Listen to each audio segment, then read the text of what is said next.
Hello and welcome everyone, and thank you so much for joining us for this morning's webinar on Food and Drink for the Future. I'm Patricia Kingston, and for those of you who don't know me, I'm the Corporate Events Officer at Tourism NI, and I'll be facilitating today's session. This webinar is being delivered as part of Tourism NI's ongoing Tourism Enterprise Development Programme, and today we'll be looking at how we can leverage the quality of our food and drink to deliver experiences that will appeal to the domestic and Republic of Ireland segments. We'll also be exploring what the food consumer wants through emerging trends and behaviours. First up, we'll be hearing from my colleague, Gary Quaid, Tourism NI's Food and Drink Experience Development Officer and General Guru, who'll be setting the scene for us very shortly. Then, over the course of this morning, we'll also be joined by Catherine Chillin, Managing Director at Guinness Storehouse, Ryan Crown and Emma O'Kane from Hill Street Hatch, and Terry Kelly, the Sales and Marketing Manager at Cleavy Castle Estate, each of whom will be telling their story and sharing useful insights from their experiences over the past year. Finally, Michelle Sherlow, Chief Executive at Food NI, Taste of Ulster, will round up our main presentations, and then we'll have a short panel discussion where we'll be able to pick up any of your questions with our speakers.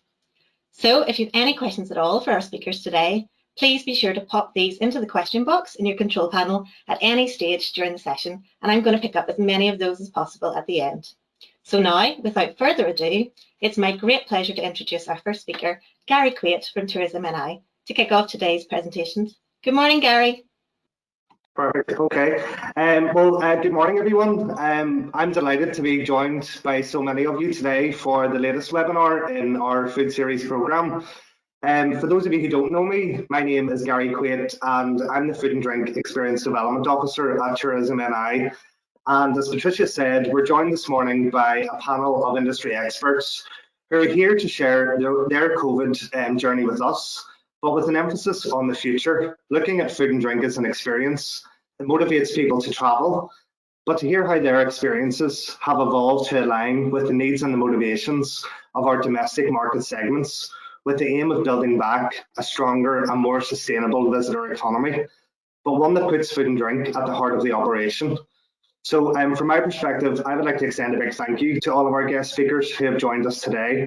And we have a really exciting panel lined up, and we look forward to hearing from each of you a bit later this morning. And so before we begin to look forward, I think it's really important that we look back on the success of tourism within Northern Ireland. And in 2020, we were celebrating a record year for tourism, where associated spend for the first time broke the £1 billion barrier, and we were about to launch our new and exciting experience brand, Northern Ireland Embrace a Giant Spirit, into the international marketplace. And no one quite expected that still, over 1 year later, the pandemic would continue to force our industry to diversify, to innovate and adapt for survival. And we will explore some of those measures from our guest speakers as we move through today's session. Over the course of the past year, our distillers pressed pause on spirit production so that they could provide hand sanitizer to the NHS and our local communities. Our food producers worked tirelessly to ensure that we had access to high quality produce, and our tourism experience providers very much pivoted to that online space. I know that I did, and certainly many of you over the past year will have enjoyed a restaurant experience at home, a virtual drinks event with our craft drinks, or simply found a renewed appreciation for our world-class ingredients when we were enjoying quality meals with our families when we were forced to stay at home. I certainly feel that our food and drink producers are the unsung heroes of the pandemic. So how do we sustain that momentum, that renewed discovery to deliver experiences that will motivate visitors to travel, to spend, but also to stay? So what are some of those key trends that we've seen coming out of the consumer sentiment surveys, and how can you leverage that research to drive demand this summer? So safety first is obviously very important, and that's the health and hygiene practices that you as businesses will adopt and undertake, and that's very important to consumers. Some of you had an opportunity to reopen, and you'll be doing these things already. And these measures include signage about social distancing, the wearing of face masks, hand sanitizer being available, and operating at reduced capacity. But visitors are expecting all of this, in addition to your own safety messages that you'll communicate across your website and your social media platforms. So whilst they're all very obvious measures that we've all become used to, visitors are looking for explicit statements to know that you're really working on their behalf to ensure that their experience is safe to enjoy. So that consumer confidence piece is going to be a critical element of driving consumer demand and cannot be underestimated as we begin to reopen and welcome visitors. And that safety piece leads on quite nicely to the We're Good to Go industry standard. And for those of you that will be opening in the weeks ahead, I can't stress enough the importance of signing up to Tourism NI's We're Good to Go industry standard. And that really spotlights and showcases businesses that are demonstrated to their commitment to operating safely. And we've had over 1,700 businesses in Northern Ireland sign up to adopt the industry standard, and this number continues to grow. And I know that a number of you on today's call have already registered and signed up to that. But if you haven't, further information can be found on our website on tourismni.com, or I'm happy to pick up any questions that you might have after today's session. So looking at another theme, health and wellness, that's a theme that has been prevalent throughout the pandemic, but it has been growing momentum over the past few years. And trips for rest and relaxation are very high on the traveller's agenda. Increased time spent at home has shifted consumers' travel priorities, producing a renewed desire to enjoy the simple things in life. And the past year really was a year of going back to basics, and consumers are showing a keen interest in a pared back way of travel. The preference is for lesser known destinations, a chance to connect with somewhere new, the ability to safely enjoy experiences, and to spend quality time with family and friends. And our research also indicates that the key motivations for consumers is to take a short break, to escape from it all, to have fun, to relax and unwind, and to enjoy the quality of our local food and drink. And to underpin all of this, we know that value for money is a key driver for NI and ROI consumers. And as a destination, Northern Ireland represents good value for money when compared to other markets. So we're in a really strong position to attract those price-conscious travellers who may be unlikely or reluctant to take a foreign holiday this summer. So when we're talking about food and drink tourism, unlike other segments of the visitor economy, they need to evolve and to change direction to survive the challenges that have been triggered by the pandemic. But despite these challenges, we've had a strong opportunity to rediscover the simple pleasures in life. But the key difference this year is that we will have domestic visitors becoming tourists at home, and COVID has generated a change of mindset. So we're exploring our own home as a holiday destination, and food and drink is a key driver and really critical to that success. We are all food tourists, whether we realise it or not, from fish and chips at the seaside, a fresh picnic for the park, or travelling to seek out a memorable or premium food experience. Food tourism is for everyone. It's not just for foodies. It doesn't have to be complicated. It has to be true. It has to be authentic and compelling enough to capture the imagination. So let's take a look at some of those food and drink experiences that have the ability to convert into bookings and reservations in the months ahead. So when we look to summarise all of the research that has been done, how do we apply that to food and drink, and what does it mean for you? Well, firstly, there's a need to stimulate that local demand and prepare for the return of the domestic market, very much so in the first instance, but also be prepared to respond to the needs and the motivations of recovering markets. And that will include GB and Europe, certainly in the short to medium term. Drive that visitor demand through the creation of food experiences that can help stimulate off-peak business, that can bring benefits well beyond the summer period. So if, for example, you're a hotel, this could be the creation of a foodie weekend retreat, a small outdoors food festival or event, or a collaborative package delivered in partnership with a local restaurant, a local distillery, or working in partnership with a local food tour provider. So really look to collaborate with others within your region or destination to convert a day tripper into an overnight stay, or one overnight stay potentially into a longer short break. And the pandemic has really invigorated how we use our outdoor spaces, and it's encouraged us to explore more of what's on our doorstep, that element of getting away from it all and getting back to nature. And we only have to look at our mountains and our hills, our lakes. They're alive with walkers and kayakers, wild sea swimmers and foragers. And we have seen some fantastic examples of collaboration in this space. And I specifically refer to Ards North Down Council for the experiences that they have created, where they have really taken that renewed appreciation and love of the outdoors and paired that with a food experience. And they've been very popular with the domestic audience. So in partnership with local providers, they've put together a really strong programme that has captured all of the sentiment trends to offer something that's completely unique to visitors. Driving interest in the evenings and really considering the opportunities across different stages of the day to develop experiences. The availability of things to do in the evening has been highlighted throughout our visitor attitude survey, where visitors are telling us that on occasions there's not enough for them to do, that they would like to undertake an experience that encourages footfall across all parts of the day. So consider building experiences and activities that go beyond the afternoon or beyond the weekends. Exclusivity, exclusive food experiences. Visitors are searching for premium experiences that give bragging rights, and these experiences may not be available to the general market, but visitors are willing to pay for a more personalised or bespoke service.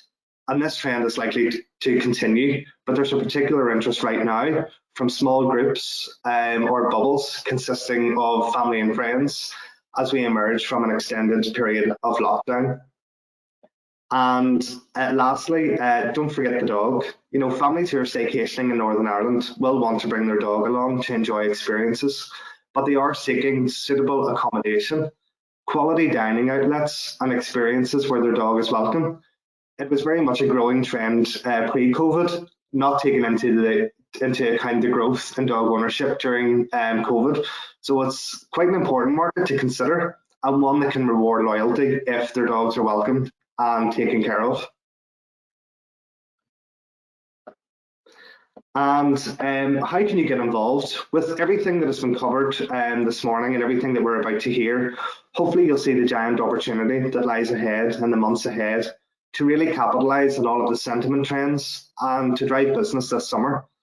We at Tourism NI have just launched a really exciting new campaign, A Small Step to a Giant Adventure, and we want you to be a part of that. So I would encourage each of you to get involved. Please share your content with us, tag us on social media, and encourage your visitors to do the same. Use the hashtags Embrace Your Giant Spirit and My Giant Adventure. And I've included my email address on this slide if anyone does want to reach out to share their story or to think about some of the points that we've discussed this morning to look to develop that experience. So look, thanks very much for your time this morning and the whirlwind summary in and around the trends and the research. I really hope you enjoy the upcoming presentations. And without further ado, I'd like to welcome our first guest speaker, Chillin, Managing Director at Guinness Storehouse. Catherine, we're delighted to have you with us today. You're very welcome. Good morning, Gary, and good morning, Patricia and Michelle and everybody else on the call. How are you all? Gary, thank you so much, and it was really interesting to see that focus on dogs. Actually, it's an insight that I'm going to take on board myself and making sure that you consider the entire family, four-legged and two-legged animals.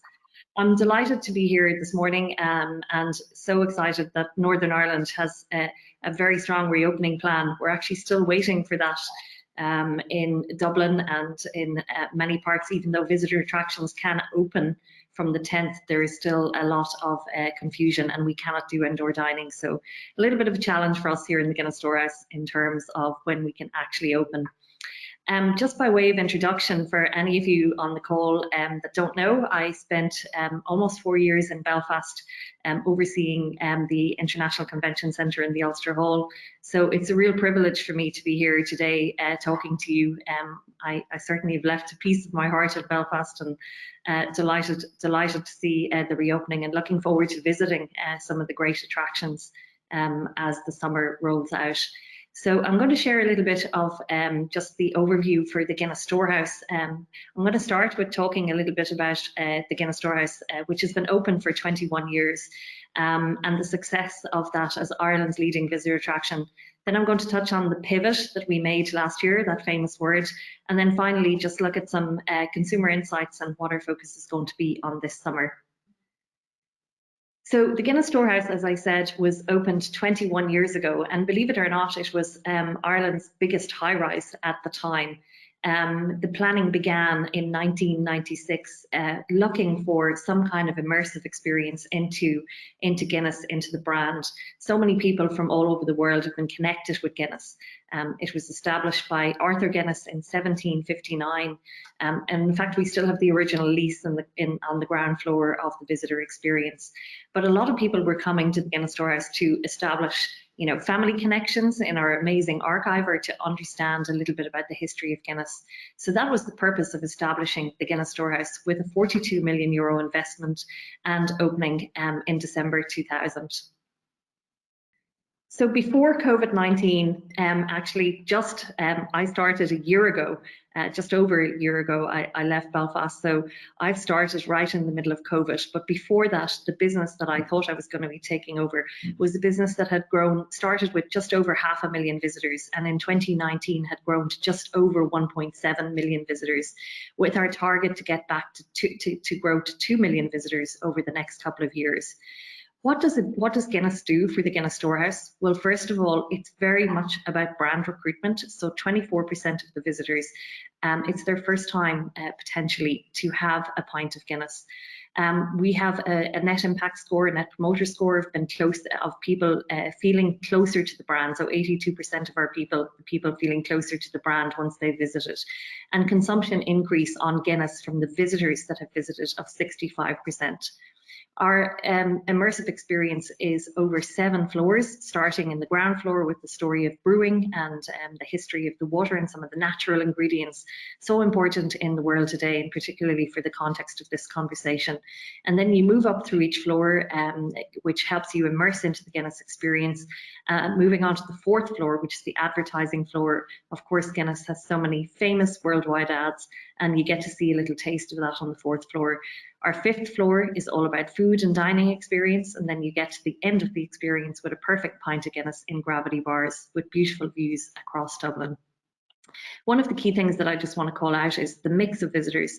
Before COVID-19, 93% of our visitors were international and 7% were domestic. So really, we never had, we focused on international visitors very much so, and never really targeted domestic visitors. In fact, most of the time, domestic visitors came because they were visiting with friends and family. So that was a challenge, which I'll touch on a little bit later. What's been one of the key success factors of the Guinness Storehouse is constant and ongoing investment in the product. And I know this has been a really challenging year for everybody in terms of, investment and in terms of keeping your product fresh. But remember, we're going to be competing in a hugely competitive world as countries evolve and emerge out of COVID-19 with very much pent-up demand. But investment has been a key part of the strategic pillar.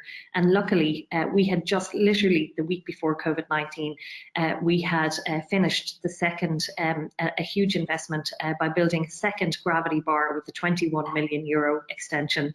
And we were very lucky to have His Royal Highness Prince William and Princess Catherine, the Duchess of York, visiting the Guinness Storehouse just before we closed our doors for COVID-19. But investment has been really critical in the success. And the second gravity bar, again, has been a really critical part of what we've been able to do in a COVID-19 world. We also invested in a retail upgrade. As you may or may not know, we understand how challenging high street retail is, and retail is moving. It's so convenient to buy online. So we're looking at retail as moving to be much more of an immersive experience. So all about the mental and physical availability of a particular store. So our investment in the retail area was very much about creating experiential and bringing some of the experiences to life. So for example, you see the picture, we redeveloped a whole area at the top of a very empty space where we've put some experimental brews in, so you can can your own beer in that space and again get to know a little bit about it.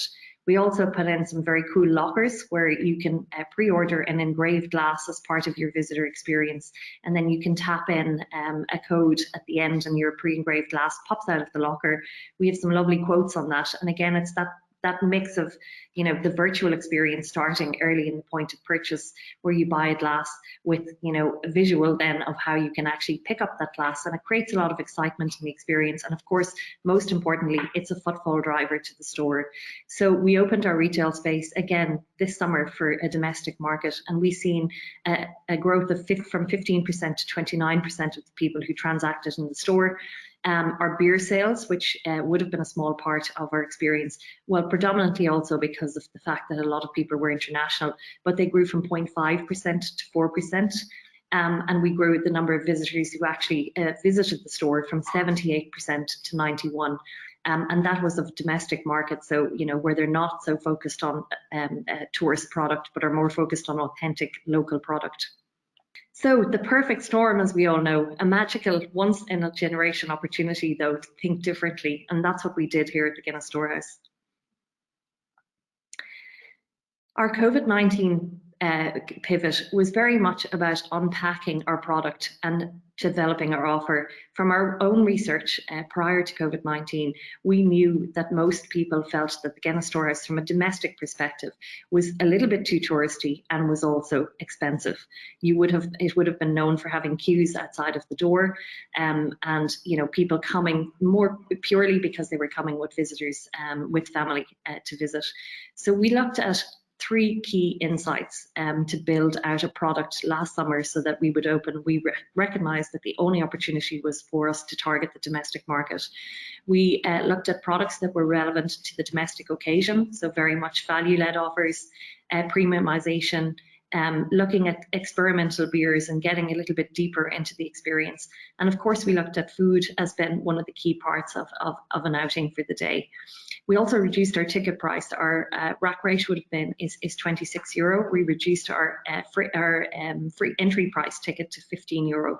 But of course, we worked with dynamic pricing as well. But that was the hook in terms of pricing. We looked at the importance of cultural relevance, and so we started last summer with a really unique exhibition, art exhibition. We had seen and established that throughout COVID, people were drawing, they were going back, they were at home in their own house, and actually there was a huge amount of art that including some that's right behind me here, that was created with Guinness.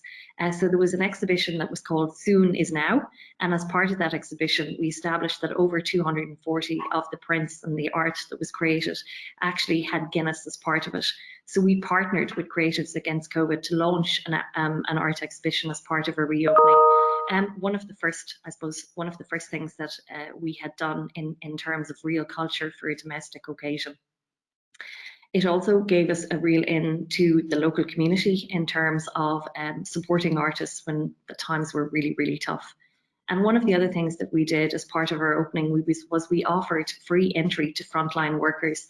That is not just workers in healthcare, but also workers right across the industry, whether they be in retail, whether they be taxi drivers, whether they'd be the police or other public servants. So that was a great hook for us. And actually what we found was people brought, they had one free ticket, but they also had at least 20% of the people brought somebody else. So it did drive revenue. And finally, we also looked at building advocates. So again, bartenders, taxi drivers, the Dublin tourism industry, the off-trade, who were at home, many of them with nothing to do. We invited them in to experience the Guinness Storehouse, and hopefully they will act as great word of mouth advocates when we do get opened again.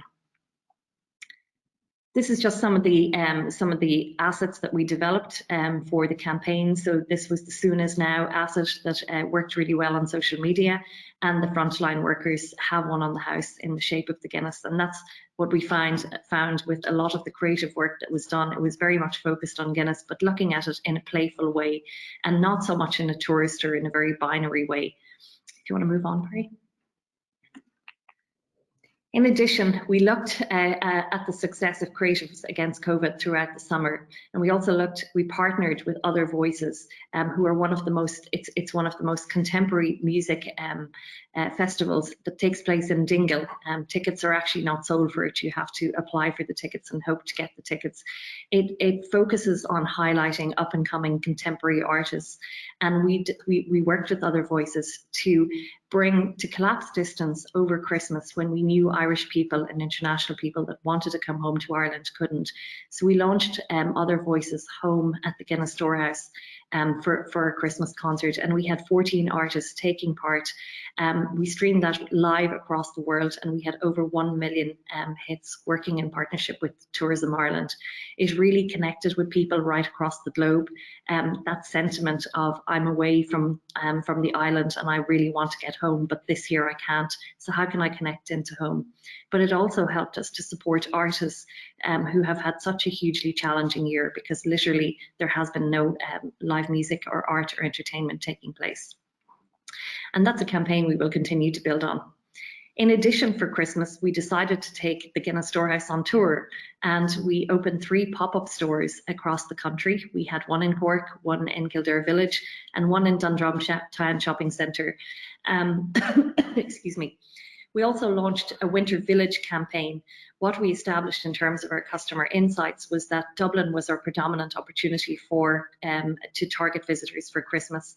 And we focused on developing a Winter Village at the Guinness Storehouse to create that occasion to bring people back and to dine with us and to experience our retail.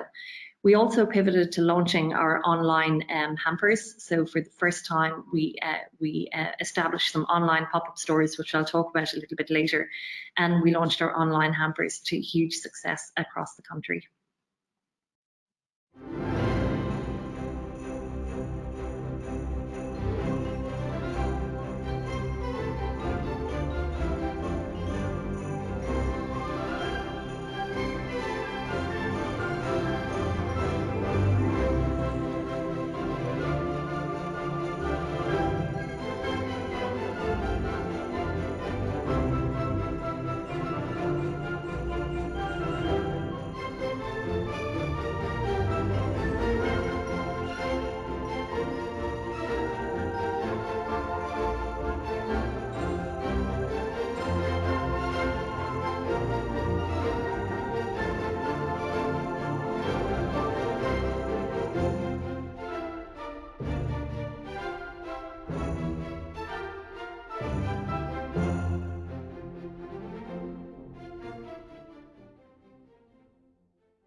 The most popular item in our retail pop-up stores was engraved glasses.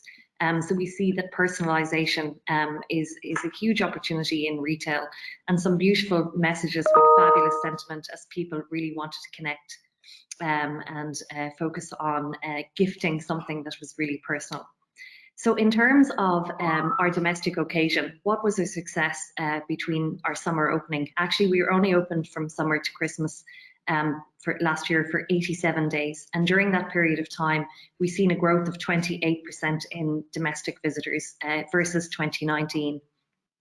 In terms of positive sentiment online, so keeping the voice of Guinness and the focus on Guinness, we had 93% positive sentiment. We sold 8,000, we redeemed 8,000 frontline worker tickets, and 29% of our visitors shopped in December. That was domestic visitors. In terms of our share of voice, the Guinness brand was #1 share of voice in beer across all platforms over Christmas. And our Home of Guinness channels grew with domestic followers, so really important for us in terms of our overall focus, by 13.2% on Instagram and 17.5% on Facebook. In addition, and I'll touch on this a little bit more, we grew our online bookings from 46% to 92%. And that's such a critical factor for us, particularly as we've moved back to higher volume visitors. We're all hoping that we can get our visitors to book online. And there are so many benefits to that in terms of planning for your business, but also in terms of first party data. We also found with booking online, we were able to convert up to 12% to upgrade in terms of buying a stoutie or another product within the Guinness Storehouse. So we were really, really pleased with the success. In terms of then our digital strategy, I touched on it a little bit earlier, but some of the things that we worked on in terms of a complete pivot was a focus on e-commerce. We've never actually had a virtual store for the Guinness Storehouse. So last summer we established our first e-commerce store with Roe & Co, our whisky distillery. Hopefully you'll all get a chance to visit it. And we worked with Shopify to set up a very simple website. We have a really cool we've partnered with a local supplier. We have a really cool range of customized glassware and cocktail making kits. And of course the liquid of Roe & Co. And that again, as with the consumer change to entertaining at home, that really took off and has been a huge success. In addition, since Christmas, we've set up and established our own studio, our own hybrid studio. And I know the ICC in Belfast have done a fantastic job of developing their own hybrid studio, and I wish them every success with that. But that allowed us to reach out and attract a lot of a wider audience who were interested in the Guinness Storehouse experience, particularly our American market. We were able to connect with them virtually and offer them a brilliant immersion into the Guinness story. To date, we have launched paid experiences, very much with business-to-business clients. So you can bring the virtual Guinness experience right into your home. And it's an area that we feel that will continue to grow. It's not something that we plan to stop and discontinue once we get past COVID, because it is an opportunity to connect with a much wider audience. In addition, prior to COVID-19, our restaurants were not open to the public, so you had to have a paid experience ticket before you could dine in your restaurant. But last summer, we opened our restaurants to the public for the first time. And in terms of a quick win to build awareness of that, we partnered with Open Table. Yes, of course, there are fees to pay, but it actually opened us up to a much, much wider audience than we would have been probably able to target. And also in the consideration set for customers who might not have considered visiting the Guinness Storehouse. And of course, the most critical thing with moving to online bookings is the first-party data capture, allowing you to connect with your customers in the future and create that very close brand salience focus. I talked earlier about our growth in online bookings and that increased data capture and the consumer insights, but also from an operations perspective, capacity management in this day and age is really critical. So it allowed us to manage capacity in a much more effective way. And that's something, that's the silver cloud from my perspective, that we can manage our capacity and plan from an operational perspective. We had a complete revision of our media channels to drive awareness and consideration locally. So changing that messaging to be much more focused about the occasion. For example, over Christmas, we had a real focus on a date night in Gravity Bar, which was hugely successful. And finally, that idea of agile digital solutions, as we've all become so adept at over the last years. And we really repositioned ourselves in the food occasion to encourage repeat visitors to the Guinness Storehouse. These are just some visuals of the digital touch points that we developed and some of the virtual screens and some of the shareable content we created. So we've already laid strong foundations in terms of where we started with our focus on the domestic audience. So what next for this year? We know that the domestic occasion is still going to be the predominant opportunity for us here on this island.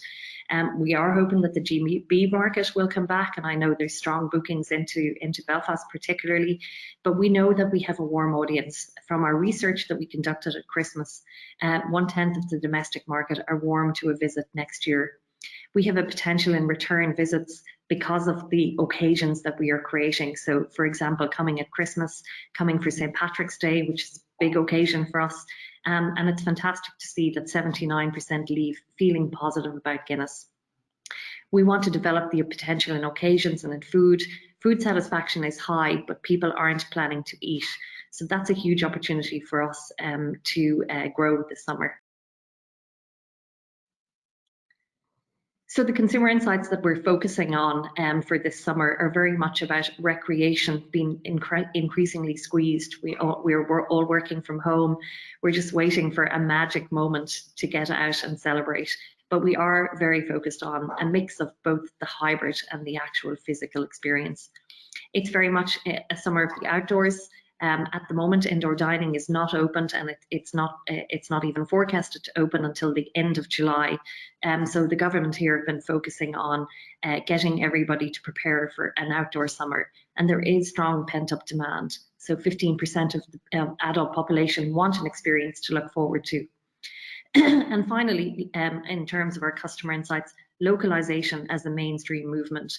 I know a couple of people on the call are going to talk about the importance of local products and connecting in locally, but customers post-COVID are very much in favour of products that have been produced locally.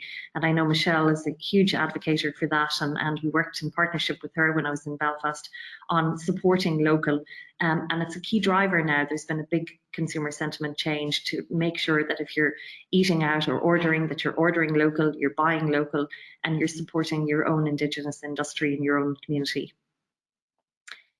Gary talked also about the importance of safety, and that continues to be one of the key messages that comes through our research. People are more likely to visit if they are reassured about the safety and social distancing in response to COVID-19, particularly for indoor spaces. And the second key insight that we have pulled out is that if we knew more about what we could see and do, we would visit the Guinness Storehouse. We know that we're bringing our teams back to work after a long period of time of not connecting with customers in the same way. So reassuring our teams and making them comfortable to be back is as important as ensuring that they're ready to reassure the customers. Internal signage was developed last year, which also was a little bit more playful. So people are tired seeing, the yellow signs, and they're tired seeing arrows on the streets and the pavements and the indoors. So we took a playful approach to how we developed our signage, and that becomes a potential user-generated content part. So we've seen lots of people posting our signage online, which of course is a win-win for everybody. The Guinness Storehouse has always been very much focused on more of an adult experience, but because of its safety and size and scale, people do consider that it's a good place to spend time with friends and family, particularly to celebrate that occasion. So these are some of the pillars and pieces of insights that we're picking up. There's never been a better time to visit and see a safe experience to connect with friends and family. Our big unlock is that almost half of those are aware of food being purchased once they know that there is food. So our biggest unlock this year is to make sure that we target an audience that knows that food is available, so that when they come to the Guinness Storehouse, they're actually going to purchase food, or they're going to plan to come to eat and to dine with us, as opposed to coming just to experience the visitor element of it. And in principle, the key thing that we're focused on is also accelerating towards authentic Irish sociability. So even for domestic visitors, and most importantly for international visitors, they want to experience something that's authentic. So our partnership with the likes of Creatives Against COVID and Other Voices, and indeed other music partnerships that we've taken on this year. We had Gemma Dunleavy, we had the Pillow Queens playing in Gravity Bar to celebrate St. Patrick's Day. It gives us a voice that we wouldn't typically have had, because we would have been very much focused on tours. So that's our second focus for this summer as we open. And of course, we know the importance of outdoor occasions. We have developed two very cool outdoor spaces. So one in the Guinness Open Gate Brewery, and the second in Row & Co Distillery. And over the next couple of slides, I've got some imagery to show you those, with a little video to finish. So our pivot to outdoor dining was very much about creating a space that was safe, but also playful. And also with budgets been limited, and us knowing that outdoors in Irish weather is quite a challenge. So we worked with very simple materials like pallets and containers, and then brought it to life using local artists and craftspeople to create two really vibrant spaces.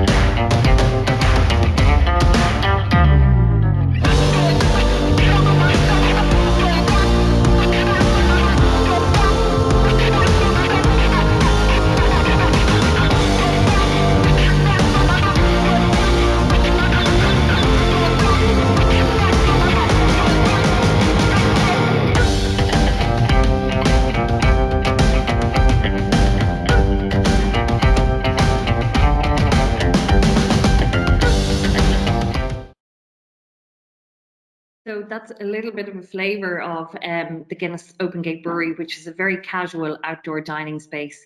And we worked with Love in Dublin to develop a campaign to promote it. And it showed we grew our covers and our revenue by 359% versus the week before. Once we launched our campaign to have our outdoor to open our outdoor spaces, it gave people a sense of safety and comfort, but also in a fun and relaxed and casual way. And this is our Roe & Co whiskey distillery. So this space is very much about cocktails and food pairing. So a little bit more edgy, a little bit more upmarket, but also a great opportunity for user-generated content. So we converted containers, 40-foot containers, into outdoor spaces that had the ability to open. And we also put some heat in them to deal with the wonderful Irish weather that we have, which is so unpredictable. And you will see just in the top right-hand corner, we worked with a cable rack to create a really nice, cool outdoor space. And it's one of the most Instagrammed pictures that you can see in terms of people enjoying that experience throughout the summer. And finally, in Roe & Co is a classic whiskey distillery. And of course, it's much smaller than the Guinness Storehouse. So in terms of volume and social distancing, it was a real challenge for us to actually do a high volume of visitors through our whiskey experience. So we repivoted our whiskey focus in terms of a traditional distillery experience to focus on cocktails and to focus on the food experience. And we partnered with local restaurants. Variety Jones is actually a Michelin star restaurant that's right here in Dublin 8, in the heart of the Liberties. We partnered with a number of restaurant operators who couldn't open because they didn't have any outdoor space. And again, we worked with Open Table to collaborate and build out a beautiful cocktail and food experience. And we were sold out for the entire summer period, of course, with limited seating, but we were sold out. And that partnership was such a huge win. It allowed us to pivot into the community, give suppliers a chance to operate and to run in a safe environment. And also it created an amazing product for us where we were able to pair our cocktails with the food menus, and particularly the Variety Jones collaboration got huge media coverage because they're an amazing Michelin star restaurant, very edgy, very cool, and our space worked perfectly. So fantastic partnership that worked really well for us. So just to finish, I talked about the focus for the summer. So our focus as we get to reopening sometime towards the end of June, hopefully, is very much to look at the magnetic purpose in culture and to bring that to life through the experiences that we're launching. To look at inviting outdoor experiences. So even with the indoor Guinness Storehouse experience, how can we finish that experience with a really inviting outdoor experience when we cannot actually serve Guinness indoors? And then finally, continuing to harness the hybrid through product innovation and through making sure that when we have limited capacity, we are reaching out to connect with people virtually. So I just want to say thank you so much for listening, and I hope some of my insights were valuable. And I'm not able to stay on the whole call today, but if anybody has any questions or wants to come back to me, I'm sure you can do that through Patricia or through Gary. Thank you so much, Catherine. Just a really comprehensive overview there, and lots for everyone to think about. I know, as you've mentioned, you need to slip away now. So thank you so much for all your insights this morning. I'll be sharing details later for how you can get in touch with us. So if you've got a real burning question for Catherine, I'm sure we can pass that on down the line. But thank you so much. We really appreciate you taking the time from your busy schedule to join us today. No problem. Thanks so much. Oh, Gary, did you want to say anything to Catherine? Apologies. Yeah, just to say again, Catherine, a big thank you for supporting us today. I think really what you've demonstrated is that no matter how large scale an operation can be, is that when you're drilling down on all of the changes that you've made due to COVID, some fabulous examples that you've shared, is that the same sentiment touches right across the industry in terms of connecting with family and friends. I mean, if I could be in Roe & Co courtyard this afternoon with a cocktail with street food that's prepared by a Michelin our Michelin rated chefs, you're throwing a lifeline to others, Catherine, and that has really accelerated, I suppose, those collaborations that you've forged. And we will pick up if any of our industry want to ask anything specifically to you, Catherine. But a big thank you. We do wish you all the best at Guinness Storehouse. Please do come and visit us when it's safe to do so. And I'm sure you've inspired a number of us to come back and visit you guys at Guinness Storehouse and at Rowan Co. When we can. So big thanks to you, Catherine, and all the best. Thank you. That'll be a big win. You're all very welcome to come and visit us at the Guinness Storehouse. And please do give me a shout if you're coming. And I wish everyone in Northern Ireland the very best of luck with the opening. And I'm looking forward to visiting too. Thank you so much. Catherine. Good luck to you. Take care. So as Catherine needs to pop off now, she won't be with us for the panel discussion at the end, but all of our other speakers today will be joining us. So just a reminder, if you do have any questions at all for any of our speakers this morning, pop them into the questions panel as you go along, and we'll be picking up as many of those as we can a little bit later. And now we're going to be moving on. It's my great pleasure to introduce the duo behind what I think must be Belfast's most exciting hole in the wall, Ryan Crown and Emma O'Kane from Hill Street Hatch. Welcome, guys. So great to have you with us this morning. I'll just go straight over to you. Thank you. Thanks, Patricia. It's a hard act to follow after Catherine. I don't think I've ever wanted a pint of Guinness so much at 10:40 in the morning. But so yeah, we are Hill Street Hatch. We're just going to walk you through our story, our experiences of what led to creating Hill Street Hatch at the start of this year, and then some of our concepts, and then I think, as Patricia said, welcome any questions at the end. So Hill Street Hatch is an incubator reimagining the future of hospitality in Northern Ireland. We've sort of three main factors which make up Hill Street Hatch. We offer a physical pop-up space in Hill Street in Belfast Cathedral Quarter, and it gives culinary talent the opportunity to test ideas, meet their customers face to face, and actually launch their concept.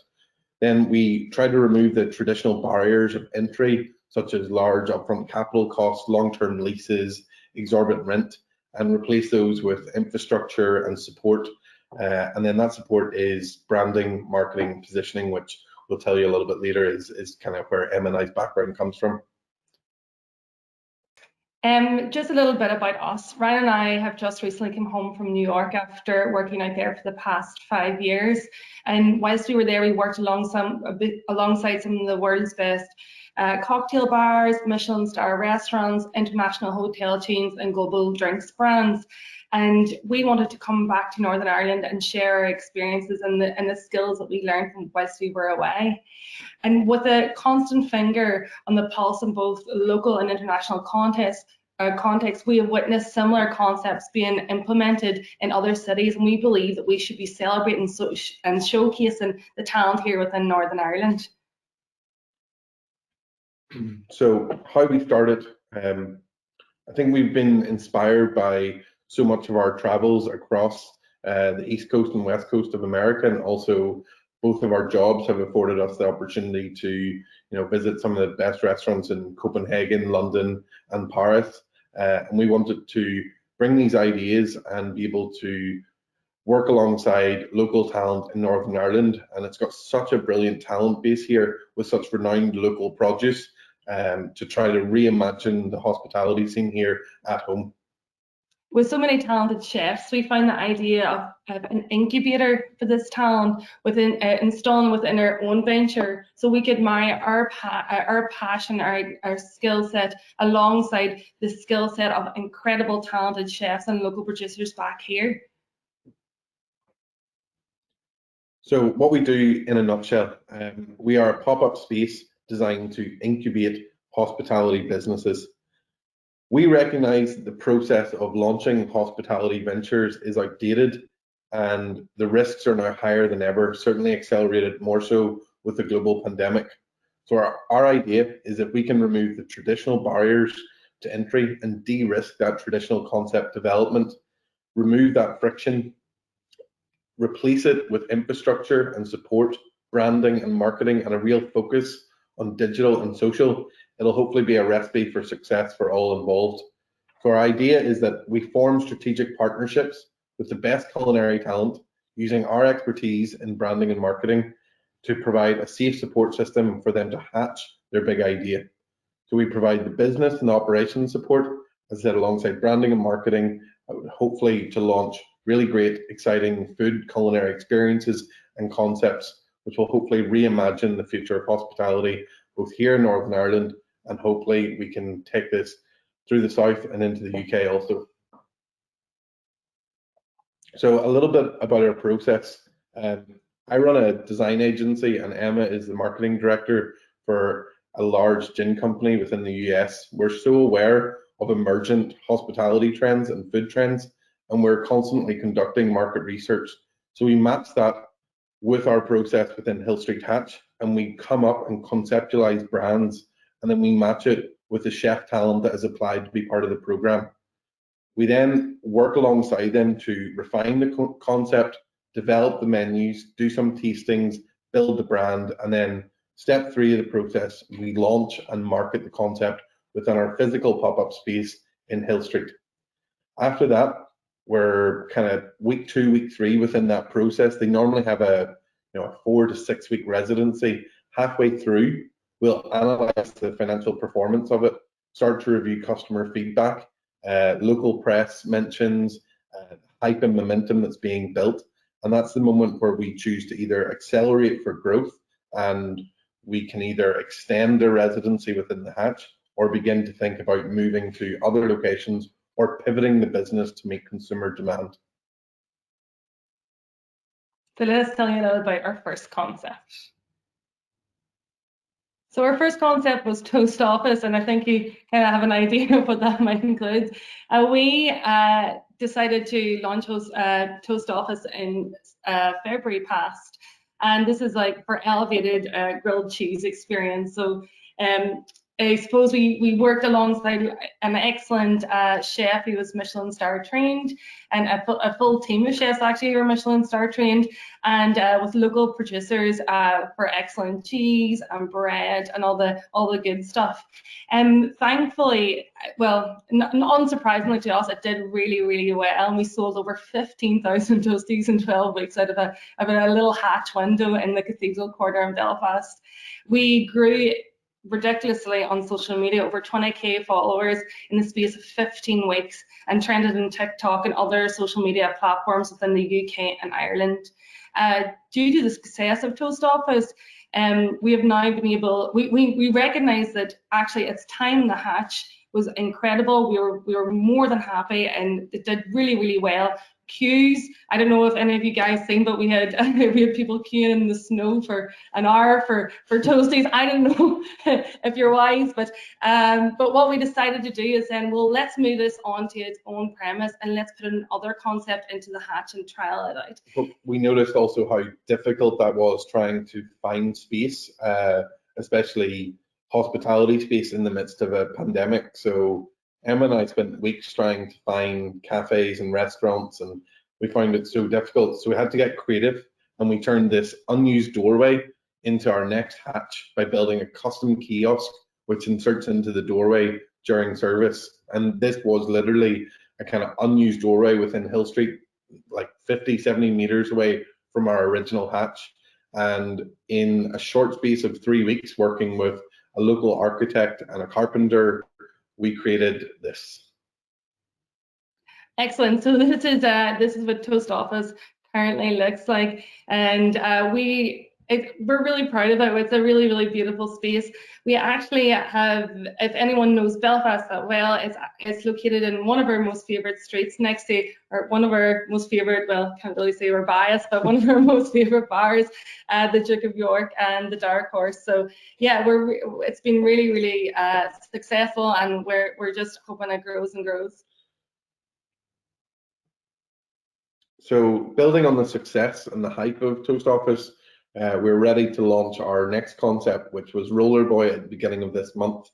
We're currently incubating the concept alongside Michelin-trained pastry chef John Hollywood, who's currently working at Hugo East in Ballyhackamore in Belfast. Rollerboy elevates the humble classic sausage roll and matches it with nostalgic desserts and fun branded marketing. We see this in terms of like looking at the hospitality trends that we're aware of. This is almost taking on the Greg's type of market. It's sausage rolls, jam bonds, fun desserts.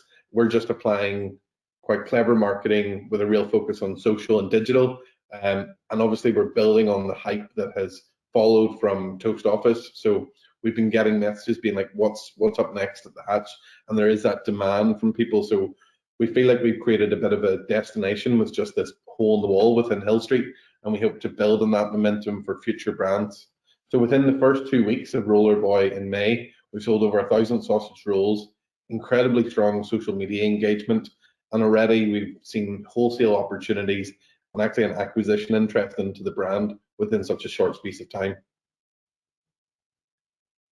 So our traction to date, honestly, we're a bit overwhelmed by this because this came from an idea of, okay, we have a pop-up space, what can we do with it, and let's see what can happen. But since launching at the beginning of the year, or just at the end of last year actually, we received over 100 individual inquiries of chefs wanting to work alongside and partner with Hill Street Hatch to hatch their next idea. Yeah, this is not just chefs within Northern Ireland. These are chefs in the north, the south, and in UK. Even we have some even international inquiries.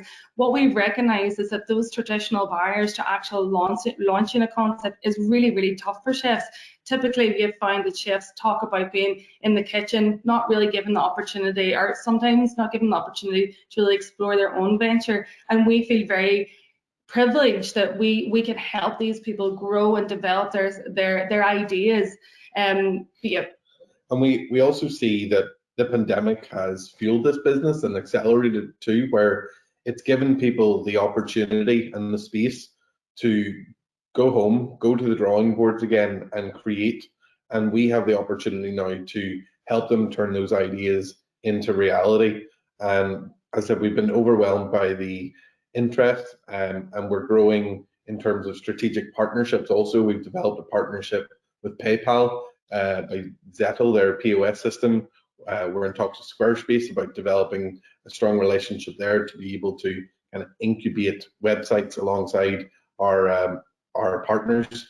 And then in terms of just sort of vanity metrics, as you were, 50,000 followers collectively across all of our channels on social media. And in the first quarter of trading, we've done over £200,000 worth of business. So what's next? We have a real list. Well, first of all, we have a great gathering of incredible chefs that are keen to work with us, and we're keen to work with them too. But we also have a really, really deep, big, heavy book of incredible ideas that are going to be implemented within Hill Street Hatch.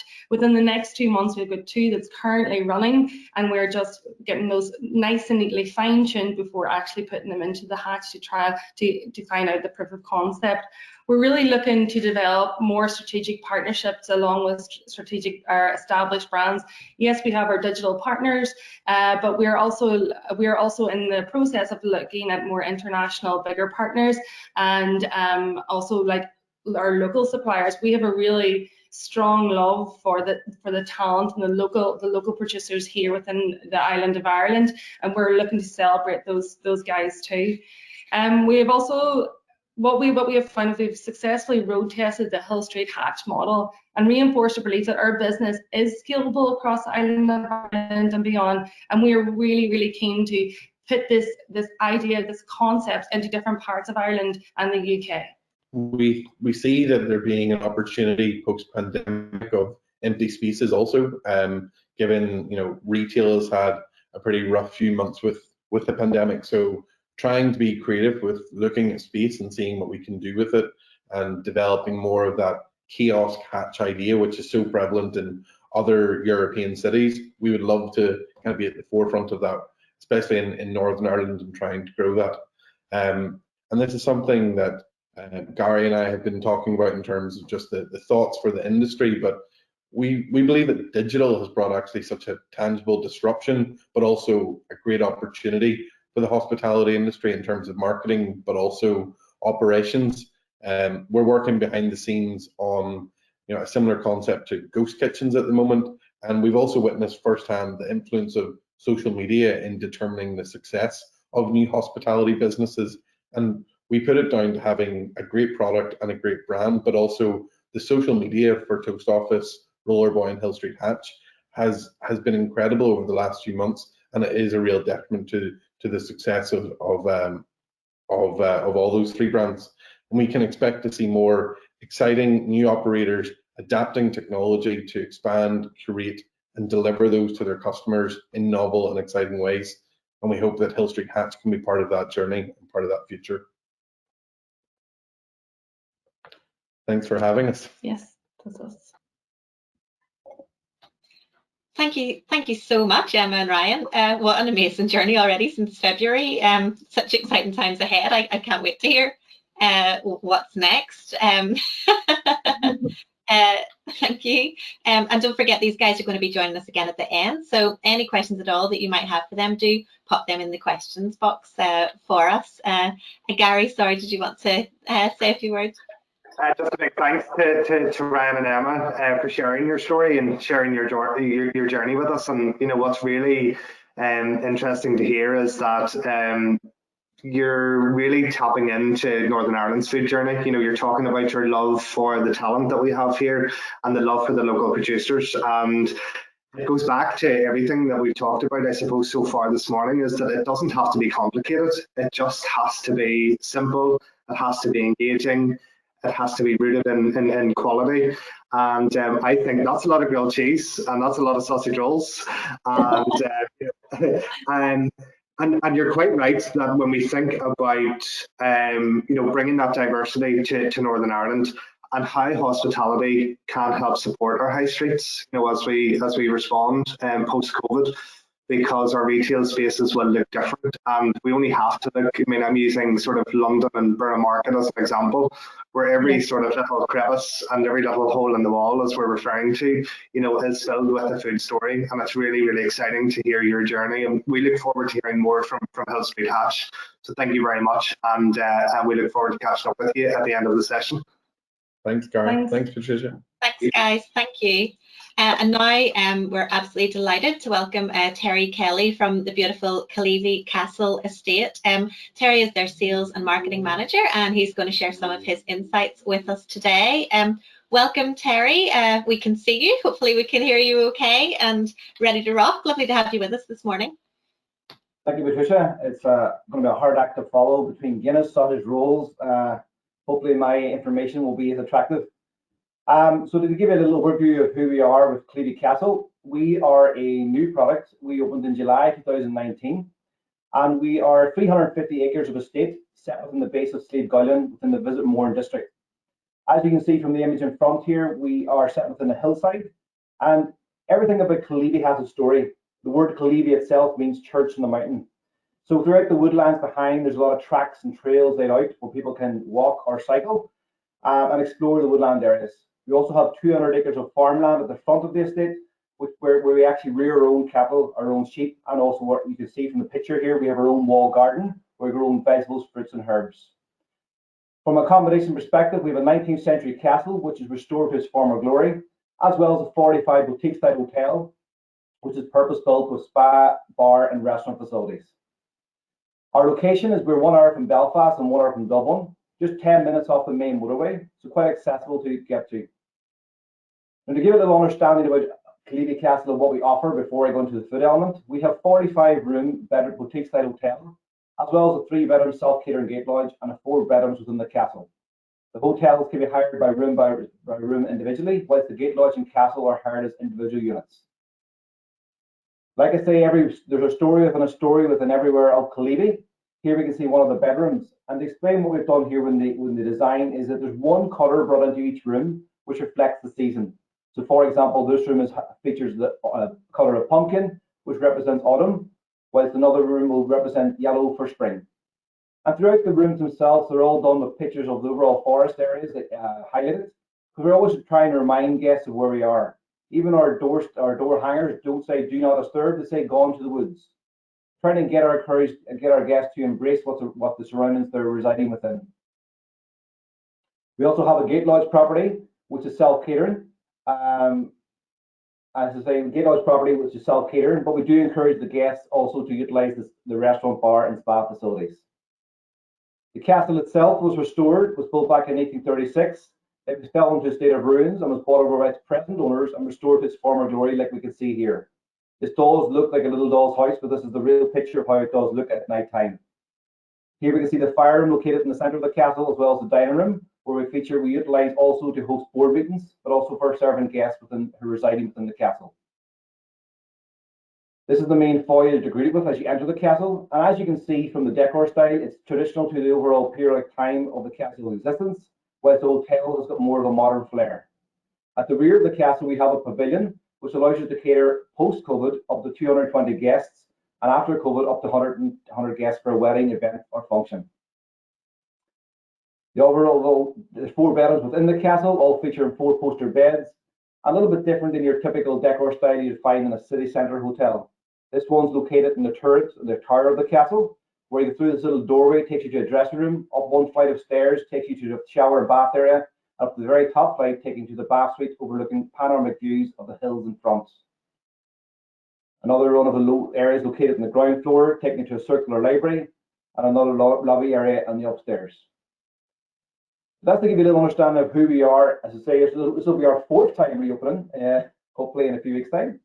But what's important about Cleavy, to come back to the element of the food and drink of the future, it's our philosophy. I mean, we use the slogan, get closer to what's important, and that's more of an open-ended statement where we try to encourage people to utilise nature in as many ways as possible, which we have also done in our design and our concept and our daily operations, to utilise nature to reconnect back with your own self.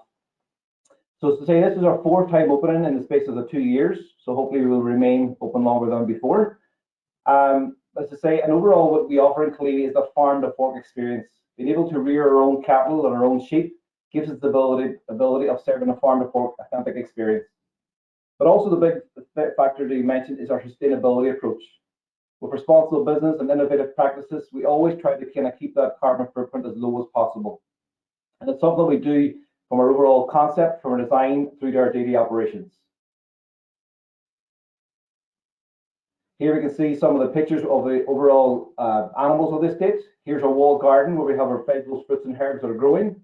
And we're also extending this area in the near future to host another garden area for vegetable growth.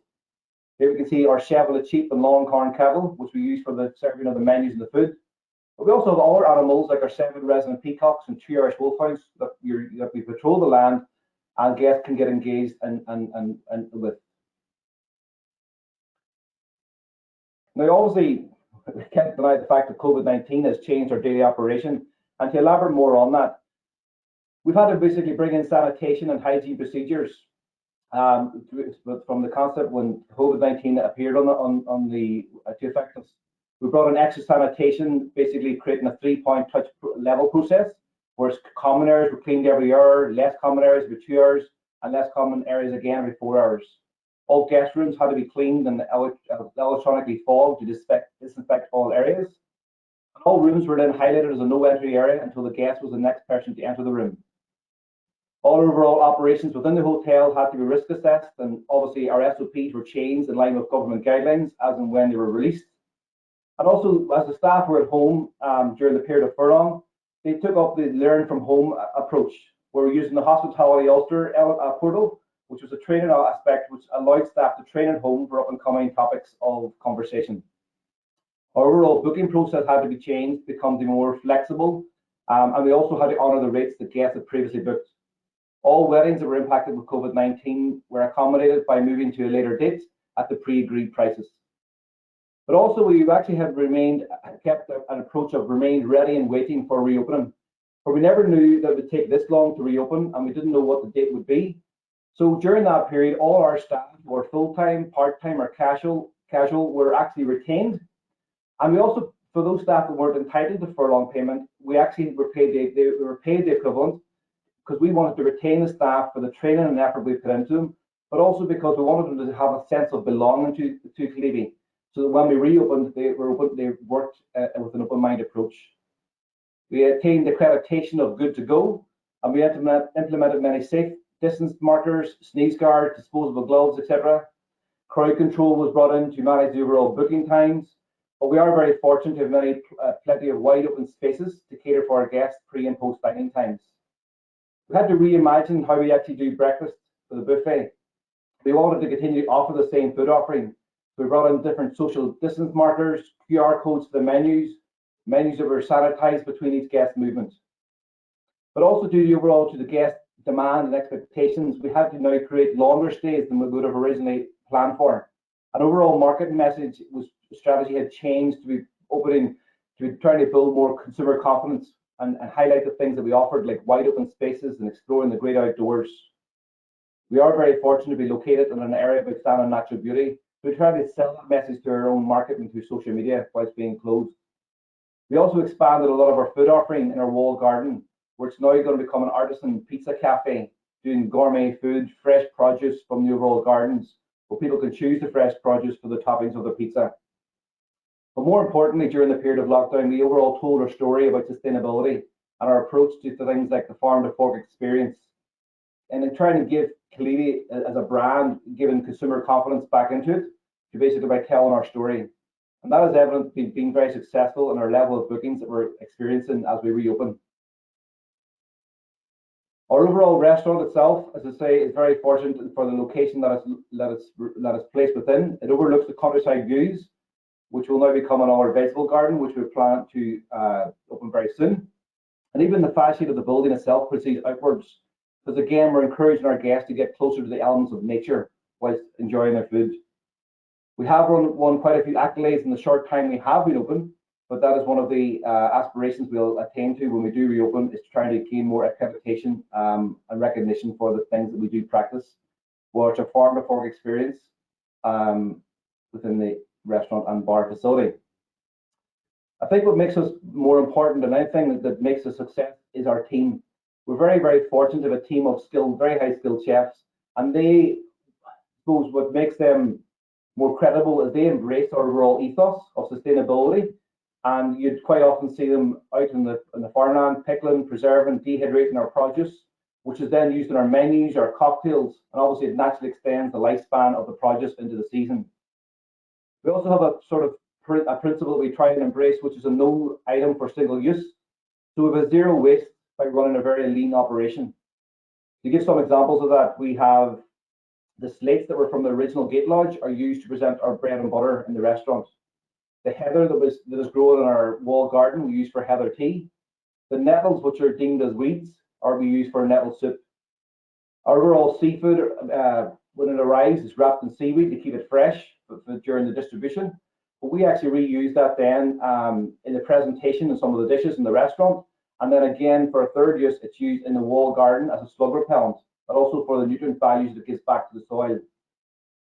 We had unfortunately had a fallen tree that had fell down pre-opening, the first opening, and we reused the wood for making some of the carving holdings for serving sorbet and petit fours in the restaurant. And even on our banqueting element, we use the bark from the trees for serving some of the vegetable canapes. The scallop shells are used for seaweed canapes, and hay and stone is used for meat canapes. So there's a lot of sort of reuse of the materials that's found from the land, and we always try and utilize the land in many ways we can. A very strong approach to foraging. I was actually only walking there last week with one of the chefs, Dario, and he was telling me a story about the dandelion. Now, I recognize the dandelion as a weed, and many bad stories about them growing up as a child. But he was telling me how they take the leaf, the yellow leaf from the dandelion, and they use it for making syrup, and they use the stem of the dandelion for making for the juice of the stem for making it for bitter flavor.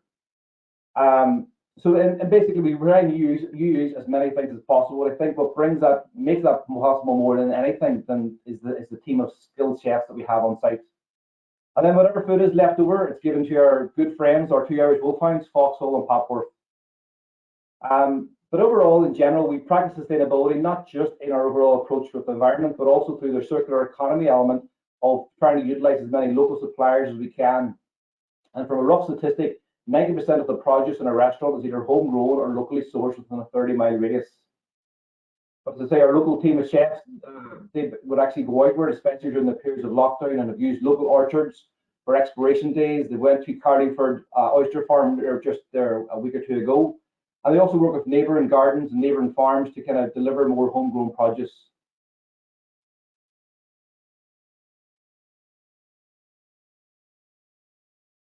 So wellness at Cleavy.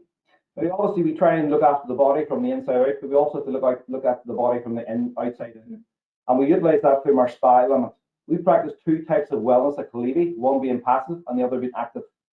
And passive wellness is basically we're allowing the body, we feed the body and the mind internally. We also do it from the external in, and that is with our overall spa approach.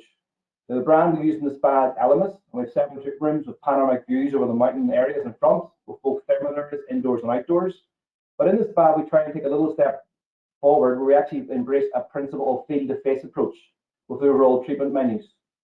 And then we also encourage our guests to partake in the active wellness approach, where we have mountain bikes and e-bikes that are available to hire, and also they can choose picnics to take with them and explore the woodland areas. There's a lot of guest walks and cycle tracks located throughout the estate. So basically people can get out and explore the areas during their stay with us. We've developed a lot of experiences with preferential partners, but we are quite selective in who we choose because we try and encourage partners that actually share our own ethos and share our own passion for sustainability and use of the land. And overall experiences at Cleavy, we don't believe we sell rooms, we sell experiences. We never actually sell Cleavy Castle estate on its own when we're talking to a national or international market. We're always selling the destination. Because based on consumer sentiment recently was released, the industry trends, we have partnered with the industry partners to create more experiences that align to our own ethos of sustainability and wellness. But we do believe collaboration is key to selling the destination. That doesn't mean the destination of Cleavy, that means the destination for us of Visit Mourne and the Greater Northern Ireland. Lockdown has been a great time to actually stop and reflect and think and actually develop more cross-promotional activities. We've actually created a lot of activities recently with, one in particular is with Anne Ward from McSale, where she would offer a mindfulness experience through forest bathing within our woodlands behind the hotel area. We've also worked very closely with Brendan from Kiln Distillery, who would actually bring his own product to our site where guests can get an education on whiskey, poaching, and gin experiences, but also then we encourage them to go and visit his distillery for a day experience as well. The future of Cleavy and sort of what we are and where we're going. We're very fortunate recently to have attained part funding through the TNI Experience Funding Programme. And with that, we're planting out a 1 acre of a vegetable garden, which will complement our existing wall garden and will grow more native fruits and herbs. Furthermore, a farm shed will be getting built where we'll be able to chill, cure, and smoke all our estate longhorn cattle and Chevrolet sheep. And guests will be able to interact with this process and kind of see what's happening through the process.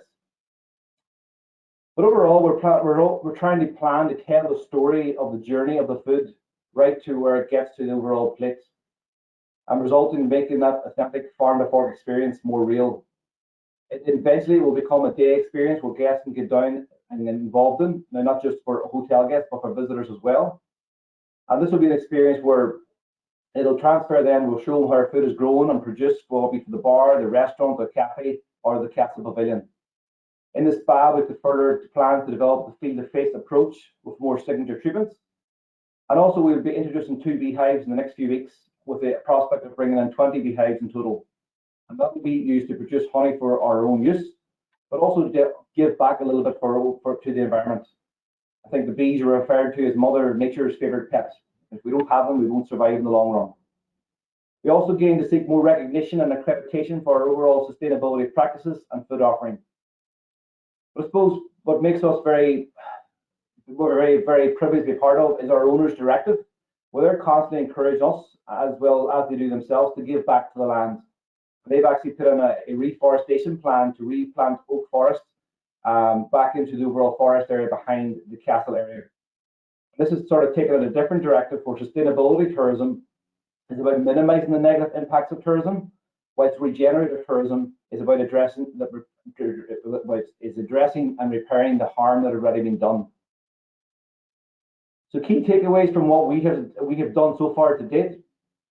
I would say the biggest thing that I think we've been successful in is creating a culture for our team to work in. And that'll obviously that they embrace what we're part of. And if, like every staff recruitment process, the staff aren't able to buy into our process, then we know they're not for us in the long term. But if they do buy in, it pays dividends in the years to come. Because hospitality, as the years gone by, has never been sold as an attractive industry to work within, but our plan is trying to change that and create it as a sought after area for people to build a career within. I think also being authentic in overall leadership, not just with our staff, but also with our suppliers and our guests, so that they can buy into the overall process and become part of our story. And that in turn will create loyalty from our guests and our staff and our suppliers. We try and build experiences, but not just with what we do on site, but through collaboration with people who share our own vision. And then, as I say, embrace sustainability into our overall ethos. But I would encourage every business to do this, as it is something for the future. But it's not just something we should do to gain accreditation or an award, but practice it and then preach it. Don't just do the lip service. For even overall, it is our duty. As the Native American proverb would say, we don't inherit the air from our ancestors, we borrow it from our children. So that basically concludes what I can share from what we've done at Cleavy to date. But having been open 4 times in the space of 2 years, I think we've still got a long way to go and and still got a large message to broadcast. I'd like to thank T&I for this opportunity. I wish everybody a successful reopening in the weeks ahead.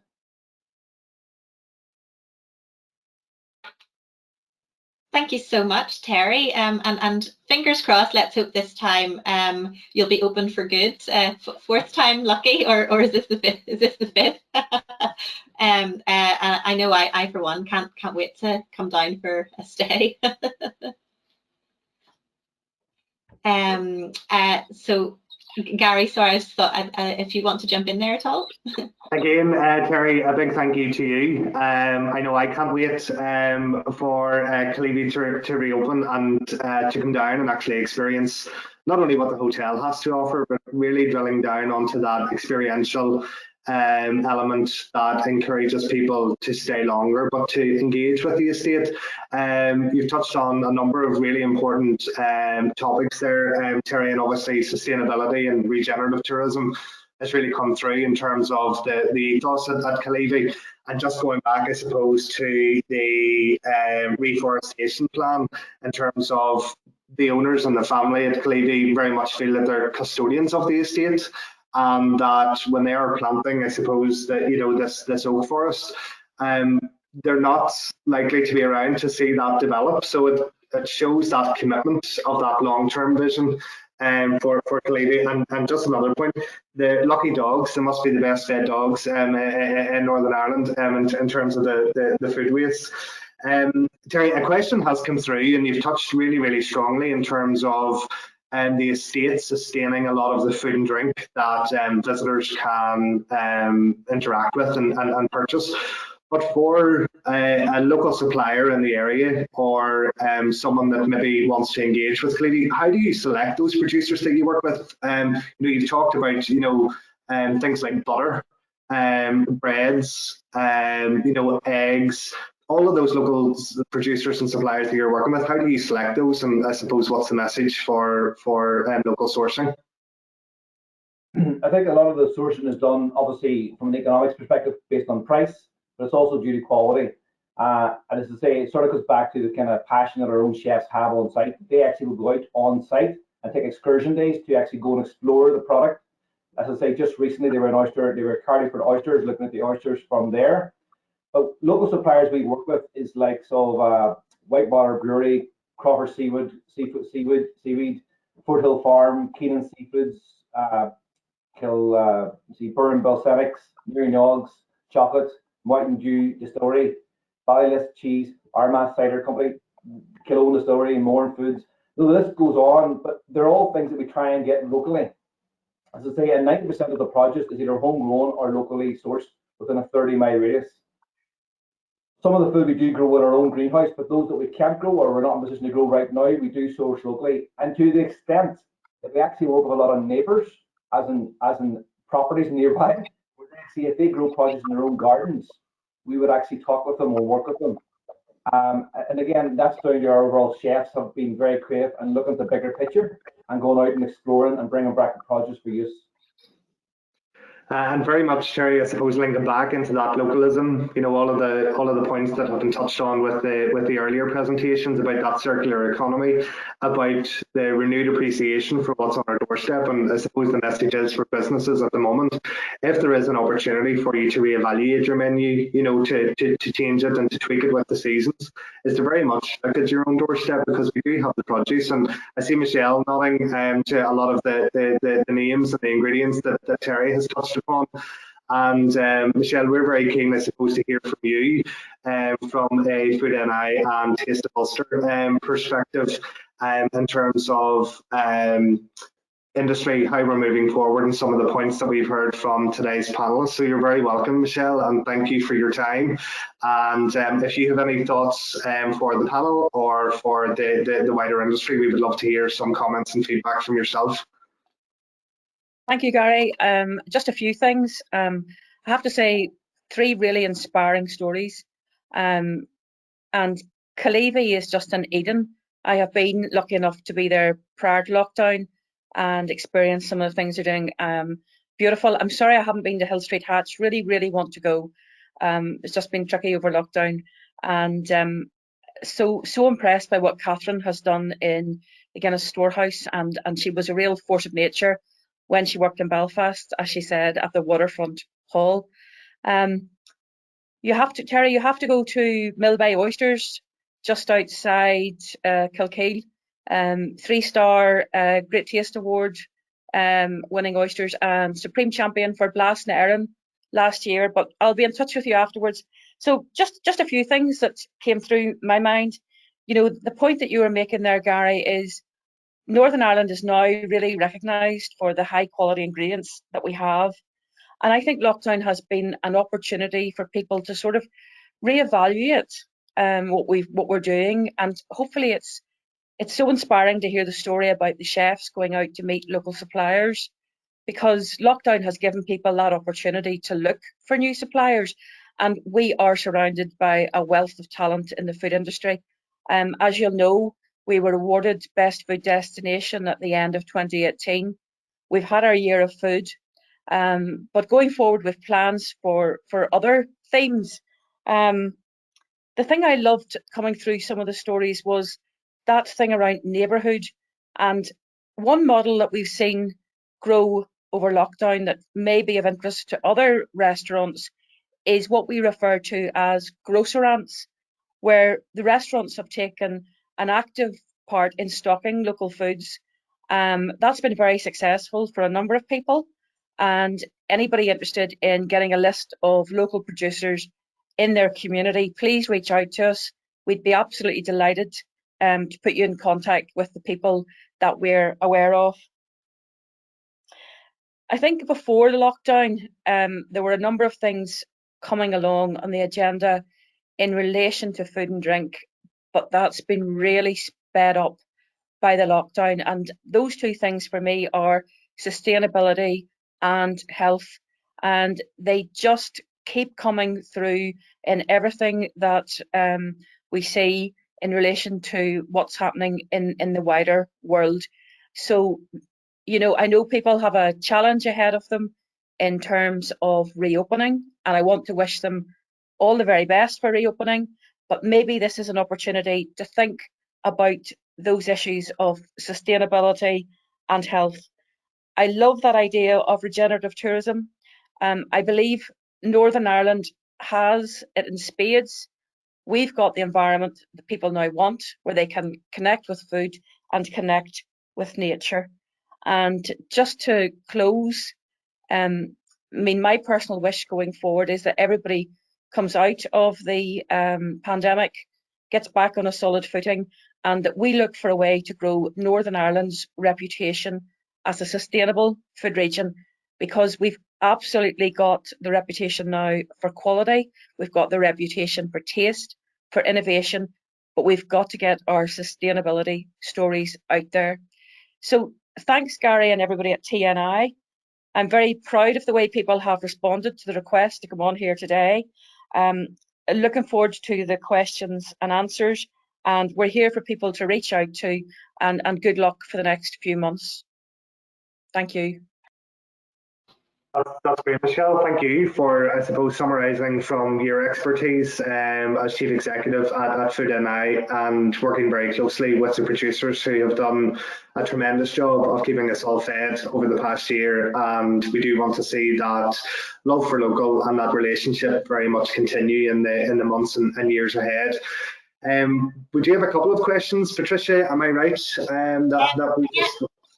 Yes, absolutely. Just before we kick into the questions, we'll give people another little second just to pop some questions into the chat box there, and a reminder to everyone that we'll be sharing a recording from today's session as well, so you can review that again at your leisure, because I know it's got an awful lot of information to take in, but a really rich session today. So I suppose, yeah, I'll echo Gary's thanks to all of our great speakers. Just before we launch into the Q&A, I'm going to do a couple of very quick polls just for everyone that's joined us today, just to get a bit of a feel for how you find the session so far. So the first one should pop up on your screen shortly there. It's, how would you rate today's session in terms of content and relevance to your business? So that's with 1 being not relevant at all and 5 being extremely relevant and really exactly what you were looking for here this morning. I'll just give you a wee second to fill that in.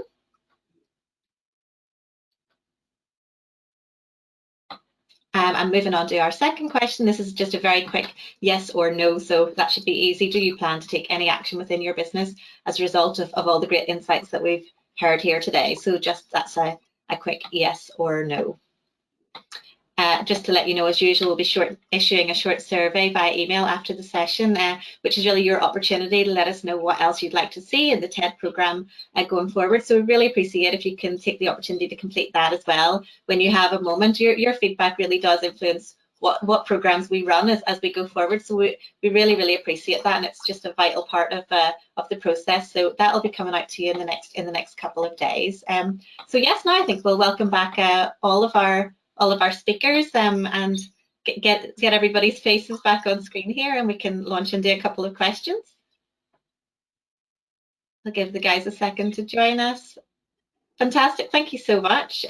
Lots of really interesting insights today. I know Terry, that Gary had already chatted to you there about the local produce. That was one of the questions we'd had through.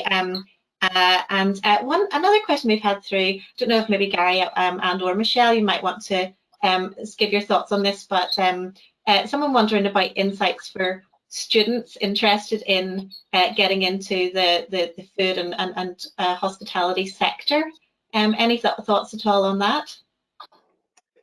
I'll kick off, Patricia, I suppose, from a tourism NI perspective, and Michelle can piggyback if there's comment on the skills agenda. And Terry had picked up on it as well throughout his presentation, where nurturing, I suppose, the leaders of tomorrow.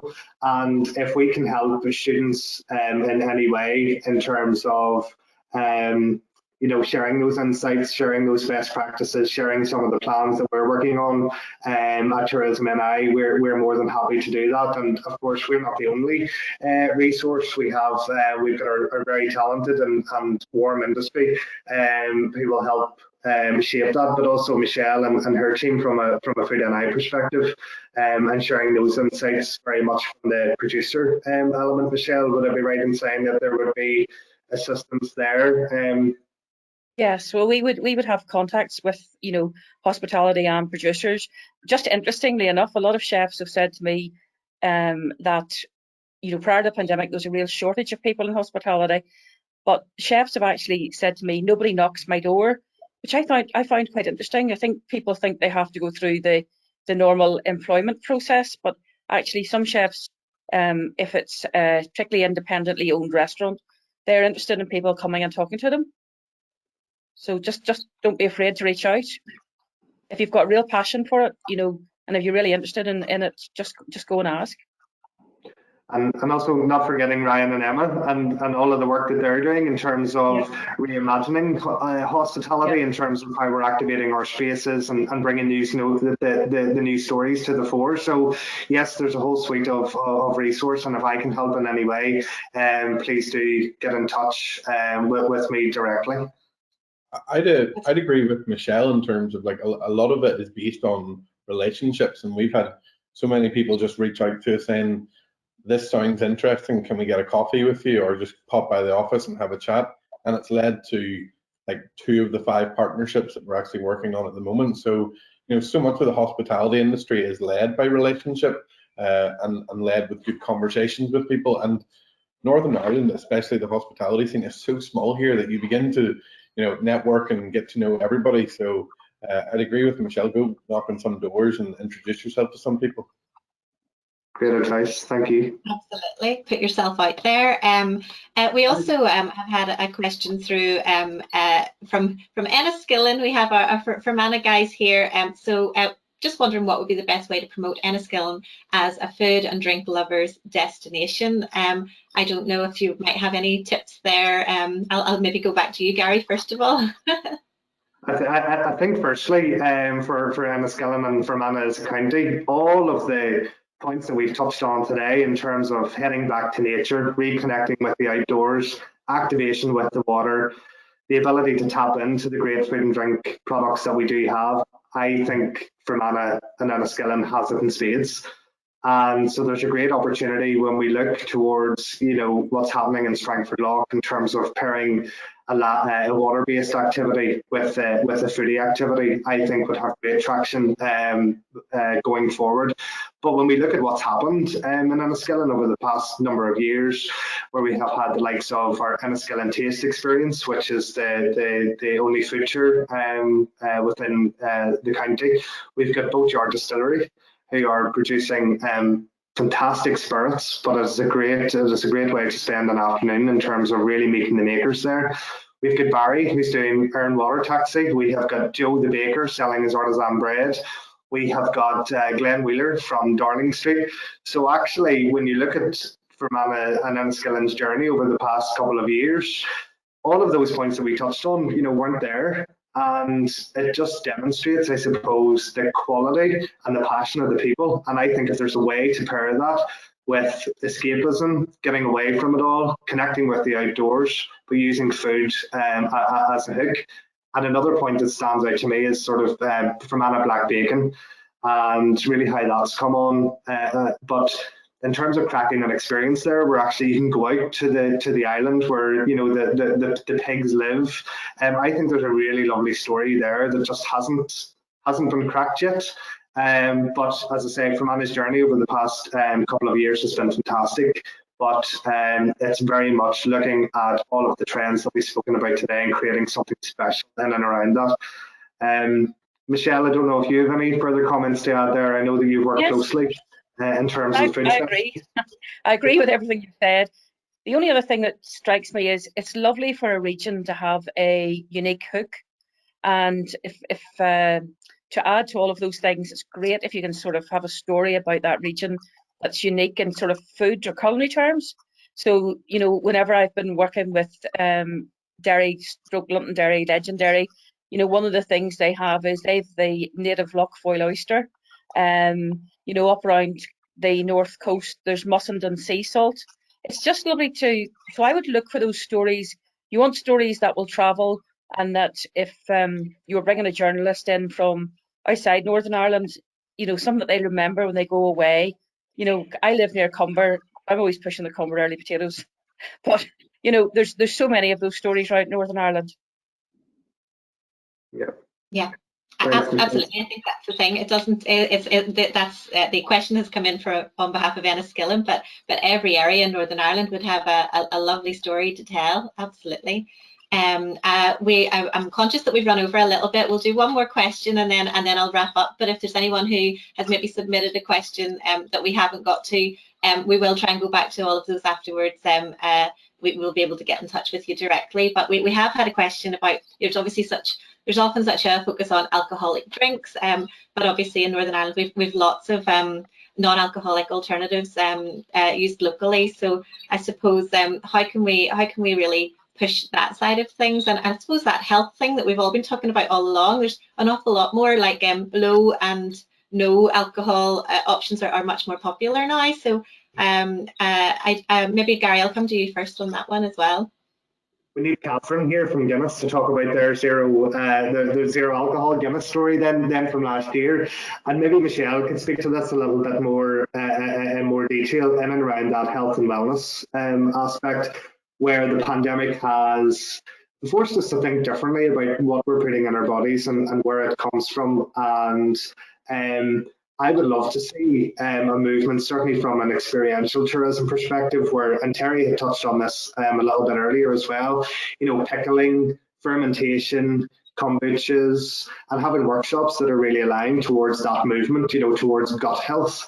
And I think that trend will certainly continue as we coexist with COVID in the short to medium term. But we do celebrate very much so our Armagh apple. So not just to focus on, I suppose, the cider, it is the pressed apple juice. And I'm sure that if we go into Terry's establishment at Cleavy or any of the restaurants that Michelle is working closely with, that there are real high quality non-alcoholic alternatives. And maybe Michelle, you could speak to that a little bit.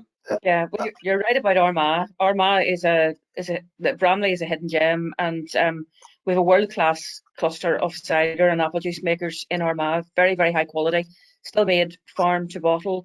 Some of them have diversified into interesting ranges of mixers as well. We've also got people like Butcher's Dog and their kombucha, and we have Clearer Water, which is a business with a sort of a social conscience. It's not just a bottling water business that gives employment to people who couldn't otherwise work. So I think there's still potential now. There's also our fantastic Longbridge ginger ale. How could I forget about that with real ginger? But I think there's still potential for more drinks to come out of Northern Ireland, and I think they'll emerge. Very, very talented group of whiskey and gin and beer and cider producers. But I think health is the next big trend coming down the track, and the talks that I would go to, since they've really identified our genes. We've all been on Ancestry DNA, sending off our DNA samples, but they've also identified, you know, how your DNA is affected by your diet and how your diet can switch on certain genes. And I just think we've really got to grasp this health nettle. Sorry for the pun. So I don't have any other thoughts from Terry or Hill Street. I think we've actually seen quite a bit of interest just from the applicants applying to Hill Street, that there is a sort of health and wellness trend coming through some of the applications. One of the ones that we weren't able to help incubate at the Hatch, but we're beginning to help her on branding and marketing, was like an apple cider drinking vinegar. She's based in St. George's Market, and again, that's coming from Armagh. So it's great to see these trends that are happening in other cities that are maybe a year ago are starting to come into Belfast and actually starting to get a bit of traction. Absolutely. And Terry, I know obviously wellness is so is such an important element with you guys. Would you have anything to add there? Yeah, well, I could probably talk all day on this topic from a personal passion on it. But I think, you know, even if you take, for example, the recent introduction, we're bringing the bees in. One of the reasons we're bringing bees in is, one, for the project of producing honey, but also from the understanding from research that having bees from a local area is very good for sort of local allergies and things like this. But this all becomes part of our story, and goes back to what Michelle had said. We don't sell rooms, we sell experiences, and to sell that is through a story. But even when the chefs are representing the foods, there's a story where the food's made and so on. And even the likes in the bar, when we use cocktails, they say that we're using flowers that have been dehydrated from the garden. They add flavour at a later time. So it's creating that story, which I think will give longevity to the process. That's great. Thank you so much. We have run a little bit over, but thank you everyone for sticking with us. Oh, sorry, Michelle, do you want to jump in again? Yeah, could I just jump in and say there's one thing I think Gary and I have both been working on. There's a big conference coming to Northern Ireland in next Easter, Gary. It was due to come in September. The University of Ulster's building the Academy, which is a whole new hospitality school, and part of that they're bringing chefs from all over the world to Northern Ireland next March, April. Is it around Easter, Gary? I'm sorry, I don't have the exact date. Just to put it onto people's radar. you know, all being well, the pandemic settles. It's going to be excellent and something to look forward to. Very exciting times ahead. Yes, let's hope everything's moving in the right direction now, and we'll all stay positive that we'll all get open in the next little while and keep moving forward. Thank you so much, everyone, and thanks for everyone for your questions today. I hope you find the session useful. Just a reminder, you can find details of all of our upcoming webinars on our industry website, tourismni.com. If you simply head to the Build Your Business section, there's a link there for events and webinars that will bring you through to our calendar. And this includes a number of partner events as well. It's not just our TED program, but anything else that we come across that we think might be useful for the industry, we try and pop it on there. While you're there, you can also find recordings and support materials from all of our previous TED webinars available to watch again. Just click on the previous events link when you're there and you can access those. And as I've mentioned, we'll be aiming to get a recording up from today's session available to watch online as soon as possible, and we'll be sharing a link to you all for that once it's ready to go.